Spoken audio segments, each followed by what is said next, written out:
तो देखिए इनका पूरी गोल नहीं हो रहा है। ये गोल करने की बहुत कोशिश कर रहे हैं। दोस्तों, अंतिम बार पवन सिंह ज्योति सिंह के बनाए गए खाना को खाए हैं। दोस्तों, पूरी तरह जो तलाक की प्रक्रिया है समाप्त हो जाने वाली है, मगर जो आपस का इच्छा है वो तो पूरा होगा, क्योंकि पवन सिंह भी ज्योति सिंह को पसंद करते हैं और ज्योति सिंह भी पवन सिंह को पसंद करती है। मगर आपस में मतभेद होने के कारण वो लोग तलाक ले रहे हैं।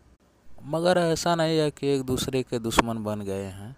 और आज ज्योति सिंह अपने हाथों से खाना बना के पवन सिंह को खिलाई है। मैं आपको लाइव तस्वीर दिखाऊंगा, वीडियो भी दिखाऊंगा, तो आप इस वीडियो में अंत तक बने रहिएगा।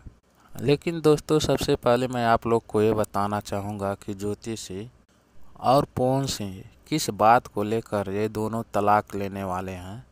और तलाक ये ले ही लिए हैं, सिर्फ बाकी है हस्ताक्षर करना।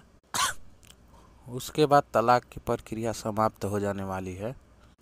मगर जो आपसी मतभेद हैं कब से उत्पन्न हुई, तो शादी के 6 महीना के बाद जब ज्योति सिंह अपने घर गई, पवन सिंह उनको बुलाने की कोशिश नहीं किए। अलग होने के बाद अलग अलग फोटो आने लगा, तस्वीर आने लगा, जिसके बाद ज्योति सिंह नाराज हो गई और नाराजगी तलाक में बदल गई। और अब बहुत जल्दी तलाक होने वाला है। तो दोस्तों, वीडियो को लाइक करना, चैनल को सब्सक्राइब करके नोटिफिकेशन ऑन कर लेना।